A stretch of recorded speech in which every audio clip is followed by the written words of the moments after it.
For the second time in 2 days, it's new poem day on Shakesyear. Huzzah! We're going to take a look at Venus and Adonis, which is another of Shakespeare's epic poems. It is not as long as The Rape of Lucrece, but I believe it was likely published first, and it was sort of because this one was such a hit that he then did The Rape of Lucrece, which wasn't quite as popular because it's not nearly as funny or raunchy as Venus and Adonis is. So a little bit of context if you don't know, Venus is the goddess of love, and Adonis was a Roman hunter who was the lover of Aphrodite, I believe. And this is the story of what happens between the two of them. I don't want to give too much away if you don't know the story, because it's fun to discover it as it goes along. But just sort of setting the expectations here.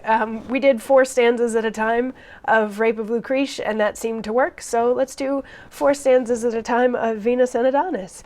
I believe there's 199 stanzas in this poem, and they are 6 lines long each. So our last day we'll only do 3 stanzas, and then we can do a bit of a wrap up. But anyway, let's dig into it. Venus and Adonis, stanzas 1 through 4, kicks off with: even as the sun, with purple-colored face, had taken his last leave of the weeping morn, rose-cheeked Adonis hied him to the chase. Hunting he loved, but love he laughed to scorn.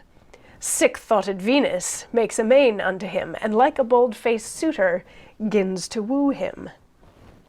Thrice fairer than myself, thus she began, the field's chief flower, sweet above compare, stained to all nymphs, more lovely than a man, more white and red than doves or roses are.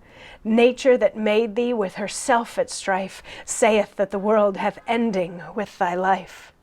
Vouchsafe, thou wonder, to alight thy steed, and rein his proud head to the saddle-bow. If thou wilt deign this favor for thy meed, 1,000 honey secrets shalt thou know. Here, come and sit, where never serpent hisses, and being set, I'll smother thee with kisses, and yet not cloy thy lips with loathed satiety, but rather famish them amid their plenty, making them red and pale with fresh variety. 10 kisses short as one long as 20.